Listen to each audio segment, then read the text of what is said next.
एक समय की बात है, ऊंचे ऊंचे पहाड़ों के बीच और घने काले बादलों के साये में एक ऐसा जंगल था जिसका नाम अनामिका वन था। यह जंगल अपनी रहस्यमय चुप्पी और अजीबोगरीब हरियाली के लिए मशहूर था। इसी जंगल के पास एक छोटे से गांव में एक छोटी लड़की रहती थी जिसका नाम था कियारा। कियारा की उम्र महज 10 साल थी, लेकिन उसकी आंखें किसी बूढ़े खोजी की तरह थी, हमेशा कुछ नया तलाशती हुई। कियारा अपने हमउम्र बच्चों से थोड़ी अलग थी। जहाँ बाकी बच्चे अपने खिलौनों और खेलकूद में व्यस्त रहते थे, वहीं कियारा का दिल अनामिका वन की ओर खिंचा रहता था। उसे लगता था जैसे जंगल उसे खुद बुला रहा हो। उसके कानों में अक्सर एक मीठी अजीब सी धुन गूंजती थी जो गांव के शोर में गुम हो जाती थी, पर जब वह जंगल के किनारे खड़ी होती तो वह धुन जोर पकड़ लेती। गांव के बड़े बुजुर्ग उसे जंगल के पास जाने से रोकते थे। कियारा, दादी कहती, अनामिका वन शापित है, उसके अंदर केवल अंधेरा और खतरा है। उस धुन के पीछे मत भागना वरना तुम गुम हो जाओगी। लेकिन कियारा की उत्सुकता उसकी दादी के डर से कहीं ज्यादा मजबूत थी। एक बार जब सूरज अपनी आखिरी किरणें जंगल पर डाल रहा था और धुन पहले से ज्यादा स्पष्ट सुनाई दे रही थी, कियारा ने तय किया कि वह उस रहस्य को सुलझाएगी। उसने अपने छोटे से कंधे पर एक कपड़े का थैला टांगा जिसमें एक पुरानी फीकी पड़ चुकी कंपास थी। बिना किसी को बताए वह जंगल के अंदरूनी रास्ते पर चल पड़ी। यहाँ की हरियाली सामान्य नहीं थी। पत्तियां गहरे नीले और चमकीले बैंगनी रंग की थी और पेड़ की छाल ऐसी लग रही थी जैसे उस पर चांदी के बारीक कण छिड़के गए। कियारा की उत्सुकता अब डर में बदलने के बजाय आनंद में बदल रही थी। दादी गलत थी, उसने मन में सोचा। यह जगह शापित नहीं बल्कि जादुई है। वह धुन अब एक संगीत बन चुकी थी। कियारा उस संगीत का पीछा करने लगी। वह जब अचानक उसकी नजर जमीन पर पड़ी एक चीज पर गई। यह एक पक्षी का पंख था, लेकिन यह सामान्य नहीं था। यह पंख ऐसा लग रहा था जैसे किसी ने उस पर इंद्रधनुष के सातों रंग एक साथ उड़ेल दिए हों। उस कियारा ने पंख उठा लिया। इतना सुंदर, यह किस जानवर का होगा? उसकी जिज्ञासा चरम पर थी। वह बस कुछ ही कदम चली थी कि उसे एक तेज सरसराहट की आवाज सुनाई दी। एक पल के लिए उसका दिल जोर से धड़का। उसने देखा कि सामने एक विशालकाय पेड़ की शाखा पर एक अजीबोगरीब जानवर बैठा था। वह एक गिलहरी जैसा दिख रहा था। जानवर ने अपनी सुनहरी पूंछ को कियारा के चारों ओर लपेटा और एक मनुष्य की तरह मुस्कुराया। स्वागत है छोटी खोजी, जानवर ने एक गहरी लेकिन मधुर आवाज में कहा। कियारा आश्चर्य से आंखें फाड़कर बोली, तुम बोल सकते हो? हाँ, इस जंगल में बहुत कुछ है जो तुम नहीं जानती। मेरा नाम है गोल्डी, सुनहरी गिलहरी ने जवाब दिया। कियारा ने हिम्मत जुटाई और पूछा, और यह पंख, यह किसका है? गोल्डी ने पंख को ध्यान से देखा और एक रहस्यमय मुस्कान दी। यह पंख रंगनाथ का है। वह इस जंगल का सबसे दुर्लभ प्राणी है। रंगनाथ, वह कैसा दिखता है? कियारा की उत्सुकता अब गोल्डी की बातों में उलझ गई थी। गोल्डी ने जमीन पर उतरकर कियारा को आगे बढ़ने का इशारा किया। वह तुम्हें खुद ही पता चल जाएगा, लेकिन रंगनाथ को ढूंढना आसान नहीं है। उसके पास एक खास शक्ति है।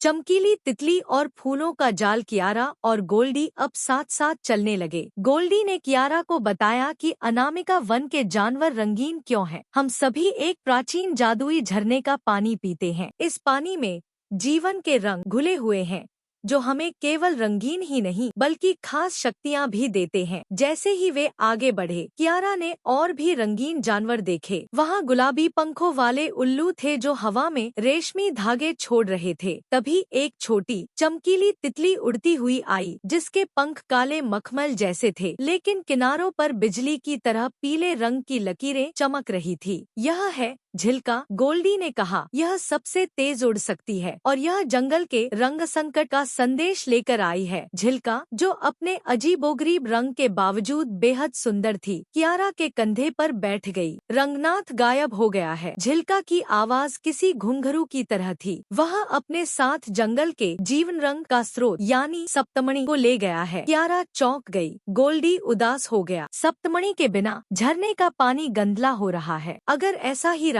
तो एक हफ्ते के अंदर हम सब रंगहीन हो जाएंगे, हमारी शक्तियाँ चली जाएंगी और अनामिका वन एक सामान्य नीरस जंगल बनकर रह जाएगा। कियारा की उत्सुकता अब एक जिम्मेदारी बन चुकी थी। मुझे रंगनाथ को ढूंढना होगा। कियारा की कंपास, जो अब तक स्थिर थी, अचानक तेजी से घूमने लगी। इसका मतलब था कि वह किसी बड़ी ऊर्जा के पास है। रंगनाथ इसी दिशा में गया होगा। जब वे फूलों के जाल के पास पहुँचे तो कियारा ने देखा कि फूलों के रंग कितने मनमोहक हैं। बैंगनी, नारंगी और हरा एक दूसरे में ऐसे घुल मिल गए थे और झिल्का ने हवा को अपने पंखों से छाना ताकि खुशबू को हल्का किया जा सके। लेकिन कियारा को फूलों के बीच एक चमकदार चीज दिखाई दी। वह रेंगती हुई पास गई और अपनी सांस रोककर उसे उठाया। वह सप्तमणि का एक टुकड़ा था, एक छोटा पारदर्शी लाल रंग का पत्थर जो अंदर से आग की तरह जल रहा था। यह तो अग्निमणि है, गोल्डी फुसफुसाया। रंगनाथ ने इसे यहाँ क्यों छोड़ा? कियारा, गोल्डी और झिल्का अब जंगल की सबसे ऊंची चोटी अंबर शिखर की ओर जा रहे थे। उनकी खोज के दौरान उन्हें सप्तमणि के और भी टुकड़े मिले। हर मणि को इकट्ठा करने के साथ कियारा की उत्सुकता साहस में बदलती जा रही थी। अंबर शिखर पर पहुंचकर उन्होंने देखा कि झरने का पानी अब काला पड़ चुका था और झरने के किनारे एक विशाल रंगीन जानवर बैठा था। यह इतना बदरंग था कि कियारा को लगा जैसे वह परछाई हो। उस जानवर ने कियारा की ओर देखा। उसकी आंखें पीली और थकी हुई थी। तुम रंगनाथ हो? कियारा ने डरते हुए पूछा। जानवर, जो अब पूरी तरह से सफेद काले रंग का था, उदासी से सिर हिलाया। मैं ही रंगनाथ हूँ। उसकी आवाज इतनी कमजोर थी कि लग रहा था जैसे हवा में घुल जाएगी। मैं अब रंगनाथ नहीं रहा, मैं बस परछाई हूँ। कियारा ने देखा कि रंगनाथ ने जानबूझकर सप्तमणि के सारे टुकड़े अपने से अलग कर दिए थे। तुमने ऐसा क्यों किया? तुम ही तो जीवन रंग के स्रोत थे, कियारा ने पूछा। रंगनाथ ने एक गहरी सांस ली और अपनी कहानी सुनाई। मैं इस जंगल का सबसे रंगीन प्राणी था। मेरे पंखों में हजारों रंग थे और मेरी शक्ति सूर्य से भी ज्यादा थी। लेकिन मैं अकेला हो गया। जंगल के बाकी जानवर मुझसे डरते थे। कोई मेरे करीब नहीं आता था क्योंकि मेरी शक्ति बहुत ज्यादा थी। हर रंग ने मुझे एक अकेला राजा बना दिया। उसने दुखी मन से आगे कहा। मैंने सोचा अगर मेरे पास कोई रंग न हो, अगर मेरी कोई खास शक्ति न हो, तो शायद मैं सामान्य हो जाऊंगा, मैं दोस्त बना पाऊंगा। इसलिए मैंने सप्तमणि को अलग करके अपनी शक्तियाँ त्याग दी। गोल्डी और झिल्का, जो रंगनाथ को केवल दूर से जानते थे, स्तब्ध थे। उन्होंने कभी नहीं सोचा था कि जंगल का सबसे शक्तिशाली जीव इतना अकेला और दुखी हो सकता है। तभी आसमान में एक अजीब गड़गड़ाहट की आवाज आई। बादलों का रंग हरा हो गया। रंगहीन रंगनाथ की ओर एक विशाल डरावनी परछाई बढ़ती आ रही थी। यह परछाई एक भयंकर भेड़िया जैसी थी, जिसकी आंखें अंधेरे से बनी थी। यह है विस्मृति, गोल्डी चिल्लाया। यह जंगल के रंगहीन होने का फायदा उठा रही है। यह सबकी यादें और खुशियाँ चुरा लेगी। विस्मृति ने रंगनाथ पर हमला किया। रंगनाथ, जिसने अपनी शक्तियाँ खो दी थी, अब बेहद कमजोर था। अंतिम रंग और सत्य की विजय। कियारा ने देखा कि विस्मृति तेजी से रंगनाथ की ओर बढ़ रही है। अगर रंगनाथ को दोस्त चाहिए तो उसे रंग वापस लाने होंगे। उसने अपने थैले से सातों सप्तमणि निकाले। सभी एक साथ उसकी हथेली में चमक रहे थे। कियारा ने अपनी पूरी शक्ति के साथ उस सप्तमणि के चक्र को झरने के काले पानी में फेंक दिया। काले पानी में से इंद्रधनुष के सभी रंग निकले और एक विशाल किरण बनकर सीधे रंगनाथ के रंगहीन शरीर में समा गए। रंगनाथ अब रंगहीन नहीं रहा। वह पहले से कहीं ज्यादा चमकीला और ज्यादा सुंदर था। उसके पंखों में हजार नहीं बल्कि लाखों रंग थे, जो ब्रह्मांड की तरह चमक रहे थे। शक्ति वापस आते ही रंगनाथ ने एक जोरदार दहाड़ लगाई। उसकी दहाड़ में जीवन के सारे रंग थे। विस्मृति, जो रंगों से डरती थी, चीखती हुई दूर भाग गई और आसमान के गहरे बादलों में छिप गई। रंगनाथ, जो अब रंग विजय बन चुका था, धीरे से कियारा के पास झुका। तुमने मुझे बचा लिया, तुमने मुझे रंग वापस दिलाए। उसकी आवाज अब गहरी और आत्मविश्वास से भरी थी। कियारा ने मुस्कुराते हुए कहा, मैंने तुम्हें तुम्हारे रंग नहीं बल्कि तुम्हारे दोस्त दिए हैं। गोल्डी और झिल्का अब डरने के बजाय रंगनाथ के करीब आए। तुम हमारे राजा नहीं बल्कि हमारे दोस्त हो, रंग विजय, गोल्डी ने कहा। रंग विजय ने उस दिन से यह सीखा कि शक्तिशाली होना ठीक है, लेकिन खुश होना तब आता है जब आप अपनी शक्ति का उपयोग दूसरों के साथ खुशियाँ बांटने के लिए करते हैं। कियारा ने अपनी उत्सुकता से न केवल एक जंगल को बचाया बल्कि एक अकेले राजा को दोस्त भी दिलाया। वह उस दिन अपनी दादी के पास वापस लौटी। दादी ने कियारा को गले लगा लिया और उसे कभी भी जंगल में अकेले न जाने की कसम दिलाई। लेकिन कियारा जानती थी कि अनामिका वन अब शापित नहीं रहा। यह एक रंगों का घर बन चुका था, जहाँ की मीठी धुन अब खुशी का संगीत बन गई थी और वह हर शाम खिड़की के पास बैठकर रंग विजय के चमकीले पंखों को आसमान में देखती थी, जो उसे एक नई कहानी सुनाने का इंतजार कर रहे थे। कहानी कहानी यहीं समाप्त होती है।